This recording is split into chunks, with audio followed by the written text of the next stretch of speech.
There is no known single most effective treatment for POIS, and there is no consensus on the underlying cause of the condition.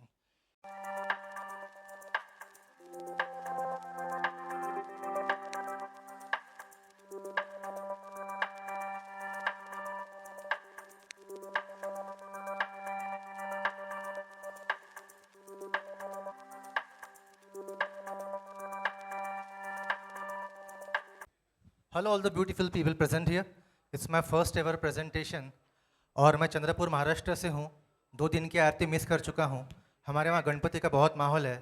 तो I would request that I shall recite a small prayer before beginning my first ever presentation in any conference.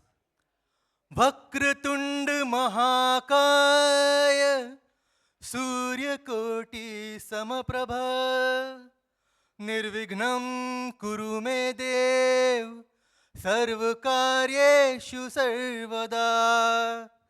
Ganpati Bappa. Thank you everybody.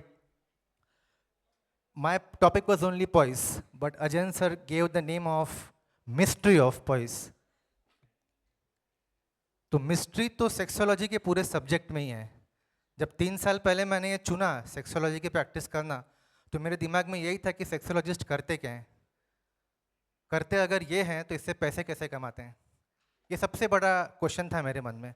जो नए बच्चे join कर रहे हैं, to encapsulate in just 1 sentence I would say that इसकी practice में कुछ चीज़ें हैं जो पेशेंट को बहुत फ़ायदा करती हैं पर हमें कम फ़ायदा करती हैं, और कुछ है जो पेशेंट को कम फ़ायदा करती है पर हमें बहुत ज़्यादा फ़ायदा करती है. साथ में काउंसलिंग है. काउंसलिंग का मतलब बाकी सब टेक्निक्स और प्रोटोकॉल के अलावा क्या बोलना और कैसे बोलना, यही पिकअप करने के लिए हम कॉन्फ्रेंस में आते हैं. और मैंने जो कुछ भी सीखा है, बुक्स में आपको ड्रग्स सब मिल जाएंगे, पर क्या बोलना और कैसे बोलना ये कॉन्फ्रेंसेस में और वर्कशॉप्स में सीखा है. मेरे सारे मेंटर सामने बैठे हैं जिनसे मैंने सीखा है. एंड मुझसे पहले बहुत इलोक्वेंट स्पीकर्स आके गए. I used to think I am quite adept in English, but उनकी इंग्लिश सुन के मुझे लगा हिंदी में बोलना चाहिए, क्योंकि मेरे एक टीचर नहीं, मेरे एक स्टूडेंट ने कहा था कि इंग्लिश सुनने में बहुत अच्छा लगता है पर समझ में नहीं आता. तो मैं हिंदी में बात करूँगा. पॉइस जो है post orgasmic illness syndrome, name simple है, ऑर्गेजम के बाद आने वाला इलनेस. अब ये प्रेजेंटेशन सुनने के बाद में आप अगर रिफ्लेक्ट करेंगे तो बहुत सारे पेशेंट्स आपके पास जाके शायद वापस नहीं आए, ये आए होंगे और आपने डायग्नोसिस मिस कर दिया होगा. मैं इसलिए इस पे इतना फोकस किया. पिछले 3 कॉन्फ्रेंसेस में मैं हर किसी को पूछता था कि पॉइस का ट्रीटमेंट बताओ, पॉइस का ट्रीटमेंट बताओ. मुझे कोई सेटिस्फैक्टरी आंसर नहीं मिला. और जो पेशेंट्स है ये रिपीटेड फॉलोअप से मेरे दोस्त जैसे बन गए थे. मैंने उनसे फीस लेना ही बंद कर दिया. तो इसीलिए मैंने इस पर थोड़ी स्टडी की और शुरुआत इसकी 2002 में हुई थी. जो वाल्डिंगर और श्वाइट्जर है उन्होंने केस रिपोर्ट की थी 2 ऐसे मेल्स की जिनके सिम्टम्स थे कि after ejaculation they presented with flu like symptoms, feverish, foggy head, painful heavy muscles, arms, legs, followed by concentration and attention difficulties and irritation. सबसे कॉमन चीज़ है. आपकी प्रैक्टिस को अगर 2 साल से ऊपर होते हैं तो 5 सेकंड जब पेशेंट अंदर आता है, मुझे 5 सेकंड लगते हैं, हो सकता है इन टीचर्स को 1 सेकंड लगता होगा डायग्नोस करने के लिए. हमारे मन में पहले से तैयार होता है किस मेडिसिन से इसको फ़ायदा होगा, किस मेडिसिन से हमको फ़ायदा होगा. हम पहले से जान लेते हैं 2 सेकंड में. पर इसका जो थोड़ा सा चीज़ थी इसमें अलग था कि अदरवाइज परफेक्टली नॉर्मल, कोई डिप्रेशन के साइन सिम्टम्स नहीं. हाई परफॉर्मिंग लोगों को होता है ये. हाई परफॉर्मिंग मतलब अच्छी सैलरी पे है, फैमिली लाइफ अच्छी है, सब परफेक्ट है, स्पोर्ट्स में अच्छे है, पढ़ाई में अच्छे हैं, पर एवरी टाइम दे इजैकुलेट, वो मास्टरबेशन हो, नाइटफॉल हो, धात हो. कल धात सिंड्रोम के बारे में सर ने बात की. जैसे ही बॉडी से वीर्य बाहर निकला कि तड़प गए. सिंपल भाषा में हाथ पर दुख रहे, उठना नहीं हो रहा, सर दुख रहा, फॉरगेटफुलनेस है, ब्रेन फॉग है. जो इसके पेशेंट हैं मोस्टली साइकेट्रिस्ट के पास, न्यूरो साइकेट्रिस्ट के नाम से जाते हैं, कभी न्यूरो फिजिशियन के पास जाते हैं, क्योंकि जैसा बताया सर ने कि हमारे पास स्टिग्मा है, हमारे पास पेशेंट डायरेक्टली आते नहीं. सही बात है. न्यूरोलॉजिस्ट के पास जाते हैं, न्यूरो सर्जन के पास जाते हैं, वो लोग एंटी डिप्रेसेंट्स देते हैं, बहुत समय तक देते, पर ज़्यादा फायदा नहीं है इस केस में. तो इन्होंने इसका नाम पहली बार दिया पोस्ट ऑर्गेजमिक इलनेस सिंड्रोम. जैसे ही नाम मिला, अब जैसे न्यूरोलॉजी के ब्रांच में बहुत सारी बीमारियां जिनके कोई ट्रीटमेंट परफेक्ट नहीं है, पर पेशेंट को डायग्नोसिस मिल गया जो उसको इतने दिनों से परेशान कर रहा था. जनरल फिजिशियन उसे बार बार घर भेज रहा था, सर मुझे हाथ पर दुख रहे, गर्मी हो रही, ऐसा ब्रेन फॉग हो रहा, छींके आ रही, सर्दी हो रही. हर बार गिराने के बाद घर वाले बोलते पागल है, डॉक्टर बोलता तेरे दिमाग में, तेरे दिमाग में, तेरे दिमाग में. ये जो स्टिग्मा है पेशेंट के दिमाग में बैठ जाता. वो बोलता मेरे को अदरवाइज तो प्रॉब्लम नहीं है, मैं क्यों एंटी डिप्रेसेंट्स खाऊं.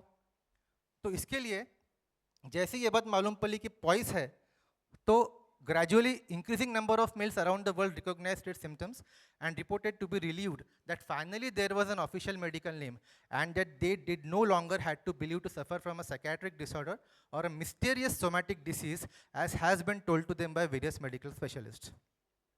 तो इसकी डेफिनेशन यही है, ज़्यादा मुश्किल नहीं समझने में। वीर्य गिरने के बाद में आने वाली वीकनेस, छींके, बुखार, extreme level of concentration difficulties, जो कि अपने आप रिलीव हो जाते हैं 207 दिन के बाद में बिना किसी मेडिकेशन के, और अगले बार जैसे वीर्य बाहर निकलता है दोबारा से same symptom start. Is it rare? English journals में उनके देश के केसेस रिपोर्ट होते हैं, तो इसे European journal, American journal extremely rare disorder में कैटेगराइज करता है। एक्सट्रीमली रेयर, एक्सट्रीमली रेयर है क्या ये सही में? तो वाल्डिंगर श्वाइट्जर ने जब पहली बार किया 2 केस, उसके बाद में 70 केसेस आ चुके हैं। मैंने जब इसके बारे में पीपीटी बनाने का सोचा, मैंने सोचा कॉपी पेस्ट कर लूँगा जैसे हमेशा करते। इसके बारे में भी पीपीटी अवेलेबल नहीं है नेट पे, और जितने भी केस पेपर है उसमें हमेशा रेयर रेयर रेयर ही लिखा है। तो दो पॉइस is listed as rare disease by the American National Institutes of Health and European Orphanet, some estimates suggest that up to 1 in 100 men may be affected. It is thought to be highly underdiagnosed and underreported. किसी को भी हो सकता है। Primary poised रहता है जो कि पहले बार वीर्य निकलने से होता, सेकेंडरी पॉइस रहता है जो कि पहले सब अच्छा था, मास्टरबेशन करते थे, नाइटफॉल करते थे, पर कुछ समय के बाद स्टार्ट हो गया। तो ये नॉन मेडिकल लोग रील्स बनाते हैं इस पर, जिनके ज़्यादा फॉलोअर्स है, हम डॉक्टर्स है अनफॉर्चुनेटली। तो मेरे प्रेजेंटेशन का यही है कि इसके बाद एटलीस्ट आपको एक चीज़ रहेगी देने के लिए लोगों को, कि भाई तेरे को पॉइस है और तू उतना मेंटली बीमार नहीं है जितना तू समझता है खुद को, या जितना तेरे को लोगों ने बताया। Symptoms of POIS: physical symptoms, cognitive symptoms, psychological symptoms, duration, few hours to few days post orgasm. ये सब ने केसेस देखे हैं। 10 में से 2-3 केसेस ऐसे ही रहते हैं, जिसे हम पैरोक्सिटिन या सर्टालिन देते हैं यूजुअली। ये इसके क्राइटेरिया है। अभी हार्ड एंड फास्ट क्राइटेरिया नहीं है। सेक्सोलॉजी की प्रैक्टिस में कुछ भी चीज़ हार्ड एंड फास्ट नहीं है। जैसे कि अभी हमने सीखा, किसी ने पेशेंट ऐसे ट्रीट किया तो ज़रूरी नहीं कि ऐसे ट्रीट होता, ऐसे भी ट्रीट होता, ऐसे भी ट्रीट होता। वो उनका एक्सपीरियंस था कि ऐसे ट्रीट हुआ। मुझसे पहले जैसे मेरे फेवरेट स्पीकर डॉक्टर KS ने बताया, बहुत सारी चीज़ें हैं कि जो ब्रांच का स्पेशलिस्ट रहता वो ब्रांच की चीज़ें उसमें ढूंढता है। हाँ, इसमें ये है, ये साइकोसोमेटिक है, ये साइकोसेक्सुअल है। यूरोलॉजिस्ट के पास जाएगा, हाँ इसका टेस्टोस्टेरॉन कम है, उससे भी हो सकता है। तो अल्टीमेटली यही चीज़ें हैं कि ये सब क्लस्टर्स है। ये चीज़ मुझे मेरे पेशेंट ने दी, वो IIT पास आउट है, और उसने मुझे एक खींच के भेजा था 3 साल पहले कि ये मैं इस क्लस्टर में आता हूँ, ये फ्लू लाइक वाले क्लस्टर में छींके आ रही है मुझे। जैसे कि मैंने बताया, हर बार सिर्फ ऑर्गेजम के बाद ये तकलीफ होती है, उसके अलावा परफेक्टली नॉर्मल रहता है। क्लिनिकल प्रेजेंटेशन है, rapid onset of symptoms after ejaculation. तुरंत जैसे ही वीर्य गिरा, वो सेक्स हो, मास्टरबेशन हो, नाइटफॉल हो, रैपिड ऑनसेट ऑफ सिम्टम्स और an overwhelming systemic reaction, the so-called POIS attack, that includes the combination of several symptoms from different clusters.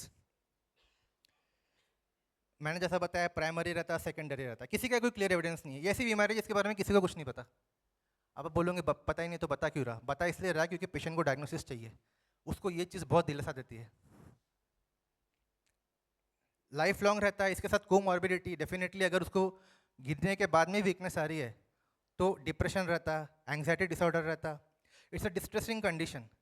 अभी क्या साइकेट्रिक इलनेसेस, क्या साइकोसोशल, साइकोसोमेटिक, क्या साइकेट्रिक कंपोनेंट कॉज है या effect है, यही सबसे मुश्किल है असर्टेन करना।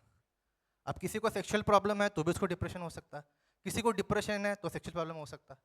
साइकेट्रिस्ट के पास जाएगा तो वो, मैं ऐसा किसी को ब्लेम नहीं कर रहा, मोस्टली ऐसे ही होता है, वो समझेंगे कि इसकी वजह से ये हो रहा। पर मैं यूजुअली पेशेंट को स्टार्ट नहीं करता एंटी डिप्रेसेंट्स पे, क्योंकि जिसको खड़ा ही नहीं हो रहा, खड़ा हो रहा, जल्दी गिर रहा, गिरने के बाद कमजोरी आ रही है, उसको डिप्रेशन आना ही है। तो क्वालिटी ऑफ लाइफ, पैसा कमा लिया, इतना है, सब कुछ है। मैडम ने मेरे को बोला तो प्रणय के ऊपर बात कर, मेरा नाम ही प्रणय है। मैं बोला प्रणय नहीं, प्रणय के साइड इफेक्ट्स कुछ कुछ पेशेंट्स में जो होते हैं, प्रणय के बाद में उसके ऊपर बात करूँगा। तो to reduce the symptomatology and manage their life, most POIS patients reduce the frequency of sexual activity, avoid sexual activity. शादी करने का डर लगता। मैंने ये ग्रुप में डाला कि ऐसा है, तो डेफिनेटली साइकेट्रिस्ट है तो वो यही बोलते कि इसको डर कैसे लग रहा है। डर लग रहा मतलब फियर कंपोनेंट है, फियर है अननोन चीज़ का, मतलब इसको प्रॉब्लम है। वो कॉमन चीज़ है। Don't start a new relationship. Smart लड़का, डैशिंग लड़का, 6 फीट का, बॉडी बिल्डर, 15 लाख रुपए महीने की पगार है उसकी, हाई पेड जॉब पे, गूगल में सब कुछ है उसके पास में, पर गर्लफ्रेंड नहीं बनाता। क्यों? होमोसेक्सुअल भी नहीं है, उसको मालूम है गर्लफ्रेंड बनाऊंगा तो जिम्मेदारी रहेगी सेक्स करना है, सेक्स करूंगा जैसे ही मेरा गिरा तड़प जाऊंगा, तो वो गर्लफ्रेंड नहीं बना रहा। Feeling guilty, lose sexual intimacy, lose pleasure and satisfaction. तो उसने जैसा कल के टॉपिक में हमने पढ़ा सेक्स रोबोट, अब पैसा इतना है सब नेट पे अवेलेबल है, सेक्स रोबोट खरीदा। बीमारी नहीं है ये सब चीज़ें, हमें ऐसा सेक्सोलॉजिस्ट हमेशा ओपन रहना चाहिए। किसी ने कोई चीज़ की मतलब वो गलत है, अपना इसमें काउंसलिंग में कैसे बोलना क्या बोलना पे सबसे इंपॉर्टेंट तुम्हारी पर्सनैलिटी है। अगर तुम्हारी पर्सनैलिटी पॉजिटिव है, जैसे कि कुछ यहाँ पे डॉक्टर से बहुत ही पॉजिटिव है, वो कुछ भी बोलेंगे तो रीअश्योरेंस इतना स्ट्रांग रहेगा और कन्विंसिंग पावर की पेशेंट अपने आप ठीक हो जाता। तो क्या बोलना कैसे बोलना से इंपॉर्टेंट है कि जो बोल रहा वो खुद कैसा है। अगर मैं बिलीव करता ये सब चीज़ें सही है तो मैं पेशेंट को इतना कन्विंस कर दूंगा कि मेरे मुंह से निकले हुए 2 लाइन में उसके पूरे पैसे वसूल हो जाएंगे और ठीक हो जाएंगे। पैथोफिजियोलॉजी, किसी को इसके बारे में कुछ नहीं मालूम। ऑटो इम्यून कंडीशन है, एलर्जिक डिसऑर्डर है, टाइप 1 टाइप 4। कोई बोलता साइटोकाइंस बढ़ते, कोई बोलता हार्मोनल इम्बैलेंस है। सब टेस्ट तो करा लेते, कोई छोड़ता तो है नहीं। तो टेस्टोस्टेरोन करा लिया, प्रोलैक्टिन करा लिया, कॉर्टिसोल करा लिया, 10-1000 के टेस्ट करा लिए। कुछ नॉर्मल आए, कुछ कम आए, टेस्टोस्टेरोन कम आया, टेस्टोस्टेरोन दे दिया, बाकी फिर वो हमारे फ़ायदे वाले न्यूट्रास्यूटिकल दे दिए। और सब है तो कुछ बोलते कि ओपियोइड रिसेप्टर जो है उसकी कमी होती है, विड्रॉल ऑर्गेजम के बाद में वो कंज्यूम होते हैं, उस वजह से सिम्टम है। कोई बोलता है हाइपर सेंसिटिविटी है। तो डायग्नोसिस के लिए डेफिनेटली एक साइकेट्रिक कंपोनेंट एलिमिनेट करना है, या तो स्पेशलिस्ट के पास भेजो, सब भेजोगे तो खुद क्या देखोगे। तो थोड़ा सा डेवलप करो और उससे पूछो कि इसके अलावा भी कोई प्रॉब्लम है लाइफ में तेरे, किसी प्रकार का डिप्रेशन, एंग्जाइटी, तो स्कॉलास्टिक परफॉर्मेंस तेरा कैसा था, तो पहले क्या करता था, इसके गिरने के अलावा बॉडी में और कोई भी प्रॉब्लम है किसी प्रकार की, अगर नहीं है तो हम समझ सकते कि ये पॉइस है। Mostly psychiatric illnesses diagnosis of exclusion रहना चाहिए। तो लैब ये टेस्ट है, सब करा के आए थे, मोस्ट पेशेंट्स में कुछ निकलता नहीं इसमें से, नहीं निकलता, अब सच्ची बात है वो। तो without recognised physical symptoms can often be dismissed as psychogenic. Although it is reasonable to explore psychological issues triggered by sexual activity such as guilt, religiosity. अबे religiosity बहुत मुश्किल शब्द है, सिंपल इसमें यही है, जो कुछ धर्म के लोग हैं उनके इसमें वीर्य निकल नहीं पाप है। जैसे कल हमको एक टॉपिक में बताया, एक वीर्य की बूंद 100 बूंद खून। वो हिंदू धर्म हो, मुस्लिम धर्म हो या कुछ और भी, उसमें मोस्टली यही बोलते मास्टरबेशन बुरा है। एक लाइन में सेंटेंस खत्म होता, तेरे को धात हो रहा, तेरे को नाइटफॉल हो रहा, मास्टरबेट कर। पर हम मुश्किल तरीके से जाते काउंसलिंग करने को, नहीं ये है वो है, क्योंकि वो समझ नहीं पाते, क्योंकि उनको इतने जगह मार्केटिंग ऐसी है आयुर्वेदा वालों की, बुरा नहीं बोलेंगे, आयुर्वेदिक बुक्स में भी ये लिखा है मास्टरबेशन बुरा है, वीर्य निकला कि तड़प जाओगे, बाप नहीं बन पाओगे। तो उनके जो डीप सीटेड रिलीजियस बिलीव्स है उसको तुरंत निकालना हमारे बोलने से।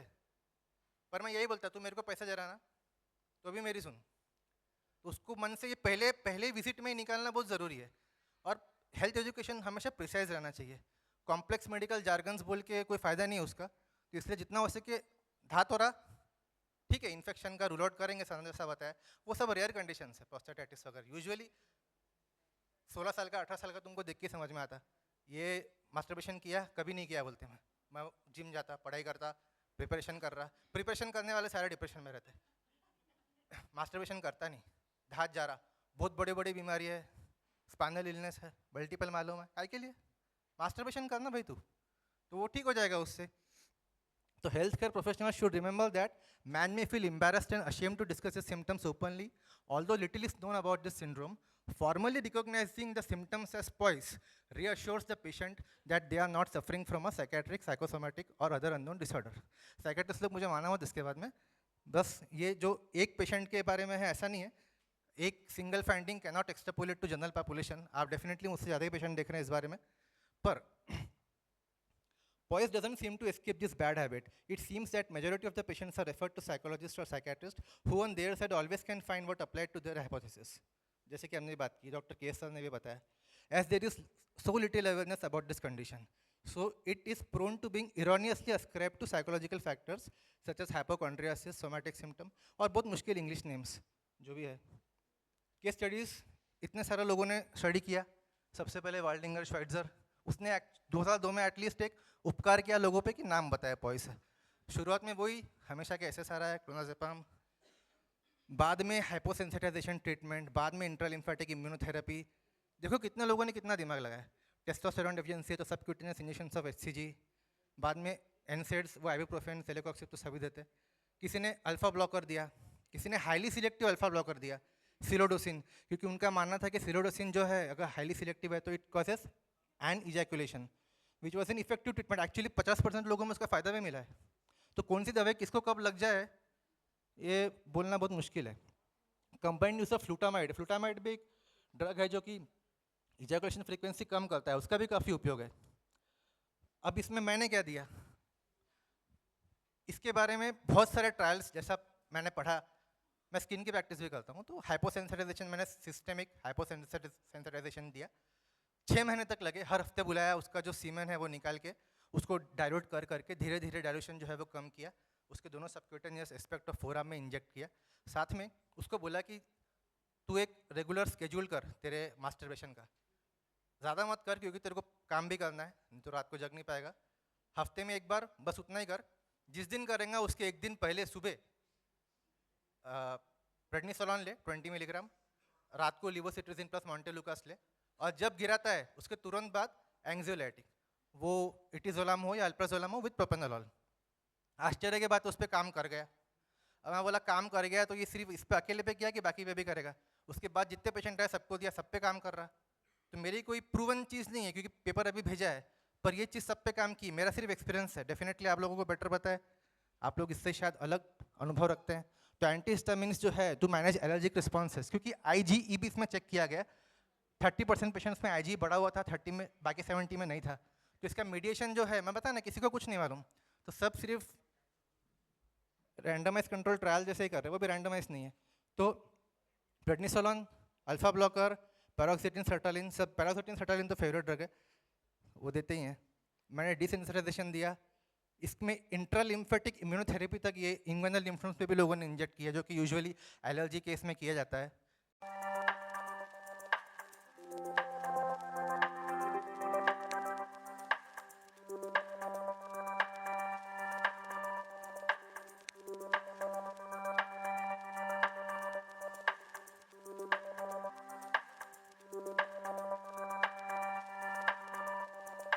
स्ट्रेस मैनेजमेंट टेक्निक्स, उसका मोस्टली हौसला बढ़ाना, ये सबसे ज़्यादा इम्पॉर्टेंट है। अच्छा खाना खाना सबको मालूम है, एक्सरसाइज करना, ऐसे लोग इतने कमज़ोर रहते कि कुछ करते ही नहीं, तो तेरा मसल मास बढ़ा। मैंने उसको कोई टेस्टोस्टेरोन वगैरह नहीं दिया, उसको कॉन्फिडेंस दिलाया, उसको डेटिंग साइट्स के बारे में बताया। कल कोई डेटिंग साइट्स के बारे में बात कर रहा था कि आजकल नए ज़माने में इतनी डेटिंग साइट्स आ गई जो पहले कभी नहीं थी। मैं बोलना चाहूँगा सर, पर्सनल एक्सपीरियंस और मेरे पेशेंट्स का एक्सपीरियंस है कि अगर आप हाई पेइंग जॉब पे है तो मत करो, उसमें स्कैम रहता है, हनी ट्रैप में फंस जाओगे। तो देख दुख के अगर कोई लड़की से डेफिनेटली मिलते हो, या तो बताओ मत कि मैं कौन हूँ, बताओगे तो देख लेना कि वो भी वो लेवल की हो। बहुत बहुत बड़ी प्रॉब्लम है, इससे बड़ी प्रॉब्लम है अगर फंस गए तो। So there is no known single most effective treatment for POIS and there is no consensus on the underlying cause of the condition. Current study में अस्थमा के खिलाफ जो अपन यूज़ करते हैं ओमालिजुमाब, बहुत महंगा ड्रग है, 30,000 का ड्रग है। पेशेंट लेके आए मेरे को 2 करके, क्योंकि खुद पढ़ते हैं सब नेट पे, नेट तो गूगल सबके लिए सबसे बेस्ट टीचर है। और फ्यूचर डायरेक्शंस में है कि कुछ लोग बोलते हैं कि अभी आदमी नहीं औरतों को भी पॉइस हो रहा है, और फिर बोलते हैं औरतों में पॉइस क्यों हो रहा। तो ये तो एक्चुअली जो हमारा सबसे फेवरेट है DSM, उसने बताया भी है कि औरतों में भी एक स्पेशल कंडीशन पॉइस करके दी गई है, जो कि फ्लूइड अगर लुब्रिकेशन होता है तो उससे होता है। तो अल्टीमेटली समरी और कंक्लूजन यही है कि अगर ऐसा पेशेंट मिलता है तो उसको तेरे को दिमाग में प्रॉब्लम है या कुछ ऐसा है, या इसके पास जा उसके पास जा, तुम एक शब्द बोल सकते हो। अब इसमें डिफ्रेंशिएट करना कि ये एक्चुअली डिप्रेशन है, एंग्जाइटी है, सोमेटाइजेशन, हाइपोकॉन्ड्रियासिस या पॉइस है, उसके लिए वो क्राइटेरिया बताया। उसके लिए उसने बाकी समय पे परफेक्टली नॉर्मल रहने को ना, उसके दिमाग में कोई मिसबिलीफ नहीं रहने को ना कि वीरे गिराना बेकार है या ये है या वो है, वो पहले दूर करो। जो अपन एलिमिनेट कर सकते चीज़ें उतना करो। डायग्नोसिस ऑफ एक्सक्लूजन है, तुमको कुछ नहीं मिला, जैसा क्रॉनिक पेल्विक पेन सिंड्रोम है, बोरिंग चीज़ है, तुमने सब एलिमिनेट कर लिया, सब एंटीबायोटिक दे डाले, कुछ नहीं मिला, हाँ देखो क्रॉनिक पेल्विक पेन सिंड्रोम है भाई, अच्छा ठीक है थैंक यू, इतने डॉक्टर के पास क्या किसको मेरी बीमारी का मालूम ही नहीं पड़ा, आपने बताया, भगवान हो आप। वैसा ही ये बीमारी है, तुमने बता दिया पॉइस है, इतने लोगों के पास क्या इतने बड़ी बड़ी दीजिए टेस्ट कराया, 10,000 की बीमारी नहीं बताया, आपने बताया, आप भगवान हो। ये सब पेशेंट मेरे पास 2-2 साल से आ रहे हैं, तो थोड़ा मेरा भी फायदा है। तो इतनी सारी बीमारियां हैं, इसमें इतनी सारी चीज़ें दे सकते हैं, एंटीहिस्टामिन्स, एसएसआरआई, बेंजोडाइज़ेपिन्स, एनसेड्स। डाइक्लोफेनाक मैं यूजुअली नहीं देता, थोड़े से गैस्ट्राइटिस होता है। इंट्रालिम्फेटिक इम्यूनोथेरेपी, एचसीजी इंजेक्शंस। एचसीजी काम करेंगे डेफिनेटली, टेस्टोस्टेरोन से तो बेटर ही है, पर अल्टीमेटली रीएश्योरेंस सबसे इम्पोर्टेंट है। ये रीएश्योरेंस, मेरे वो दोस्त बन गए, हम हैंग आउट करते हैं। डॉक्टर पेशेंट रिलेशनशिप में बोलते हैं कि ज़्यादा करीबी नहीं आना चाहिए, लड़कियों के तो करीब नहीं आता तो फंस जाएंगे, पर आदमियों के आ सकते हैं, क्योंकि एक्चुअली ये ब्रांच में आया है क्योंकि आदमी, औरतों के बारे में बोलने वाले बहुत लोग हैं यहाँ पे, औरतों के बारे में सब लोग बोलते हैं बहुत दुखी है, पीड़ित है। आदमी इतने दुखी रहते हैं सेक्सोलॉजी की प्रैक्टिस में।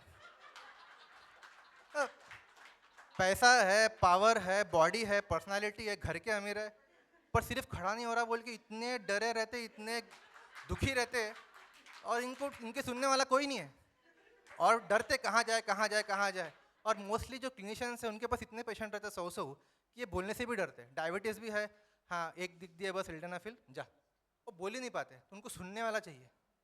बस सुनो पेशेंटली, थोड़ी सी स्माइल दो। जैसे सर हमेशा, मैं 2 लोगों का नाम लेना चाहूँगा, अजयन सर हमेशा हंसते रहते, ब्रह्म भट्ट सर हमेशा हंसते रहते। मैं भी शुक्ला मैडम को बोल रहा था कि आपका चेहरा इतना स्माइलिंग है कि ऐसा पॉजिटिव वाइब्स मिलते हैं, मैं डिप्रेशन में भी रहूँगा तो आपसे पॉजिटिविटी लूँगा।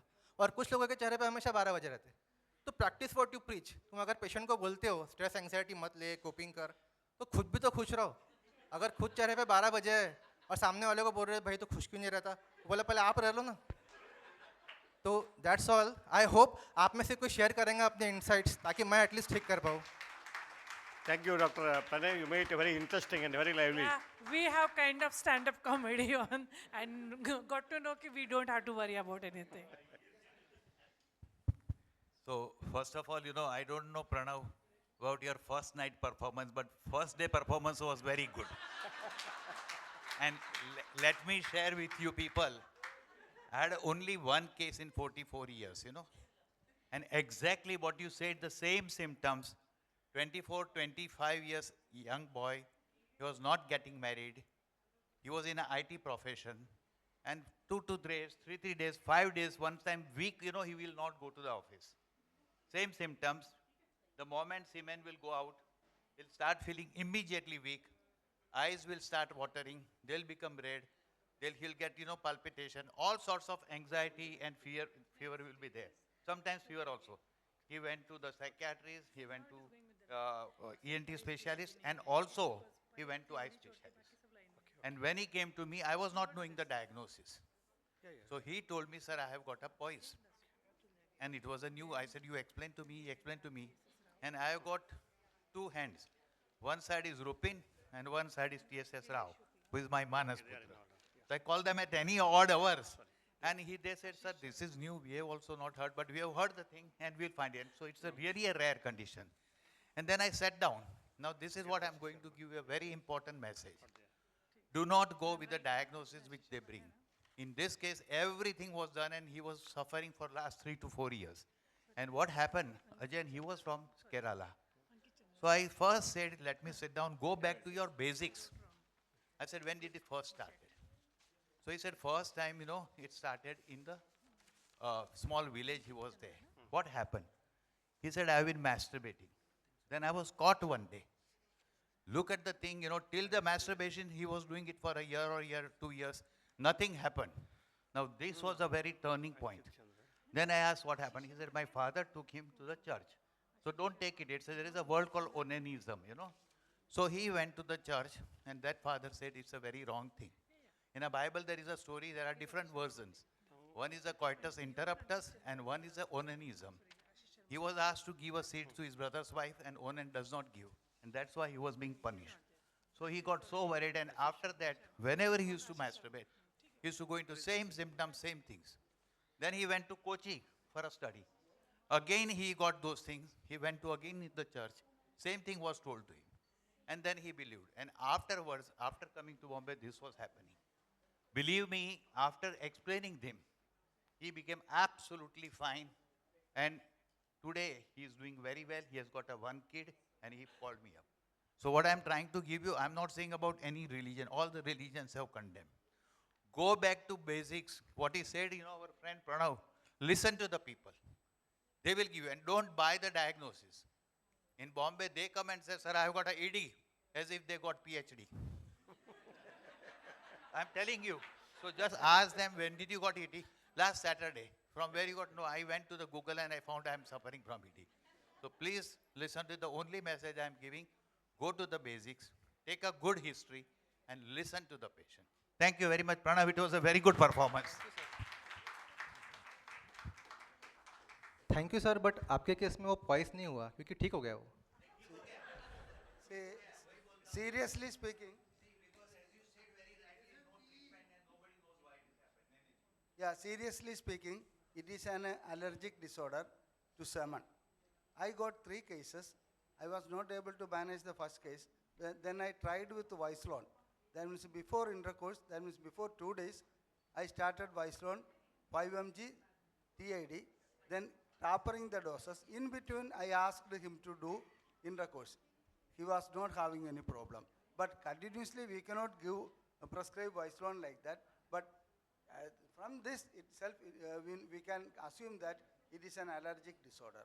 I thought of it, but when it goes in the body, he never got it. Pardon? When it goes out, it is in the sir. He is not touching the semen. No, he is not touching in the semen. It is in the track. It occurs. Sir इस Yeah, case में it लोगों is ने in the vasectomy भी track, it करवाया occurs. है. See, surgeons का भी role है. इस केस में see, लोगों ने वैसेक्टोमी भी करा Our है. iris is there. If, see, the No, no. other 2 patients successfully completed. That means they were having not, whenever they are having intercourse after 1 month, they will be having the same disease.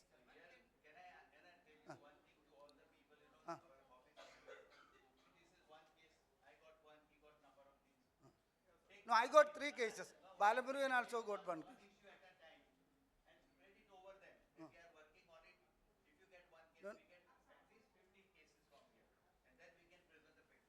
No, it's like there's a persistent this thing, what a female masturbation and that. Yes, sir.